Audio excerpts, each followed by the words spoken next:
मुंबईला देशाची आर्थिक राजधानी म्हणून ओळखले जाते. उंच इमारती, मोठे विकास प्रकल्प आणि वेगाने बदलणारे शहरी स्वरूप हे मुंबईचे वैशिष्ट्य मानले जाते. मात्र या विकासाच्या चित्रामागे अजूनही अनेक जुन्या चाळी, मोडकळीस आलेल्या इमारती आणि धोकादायक वास्तूंमध्ये राहणाऱ्या हजारो कुटुंबांचे वास्तव दडलेले आहे. अनेक पुनर्विकास प्रकल्प वर्षानुवर्षे रखडल्याने नागरिकांना असुरक्षित परिस्थितीत राहावे लागत असल्याची चिंता व्यक्त केली जात आहे. पावसाळ्यात भिंती कोसळणे, छत गळणे, शॉर्ट सर्किट होणे आणि इमारती दुर्घटनाग्रस्त होण्याच्या घटना वारंवार समोर येत असतात. अशा परिस्थितीत पुनर्विकास हा नागरिकांच्या सुरक्षिततेशी संबंधित महत्त्वाचा विषय ठरतो.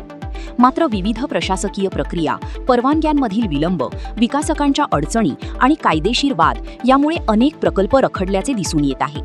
परिणामी रहिवाशांना वर्षानुवर्षे अनिश्चिततेत जीवन जगावे लागत आहे.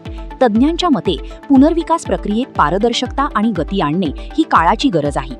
अनेक नागरिकांना विकास करार, ट्रान्झिट भाडे, कायदेशीर हक्क आणि पुनर्विकासाच्या प्रक्रियेची पुरेशी माहिती नसल्याने अडचणी निर्माण होतात. त्यामुळे नागरिकांना एकाच ठिकाणी कायदेशीर, तांत्रिक आणि प्रशासकीय मदत उपलब्ध करून देणारी प्रभावी व्यवस्था उभारण्याची मागणी होत आहे.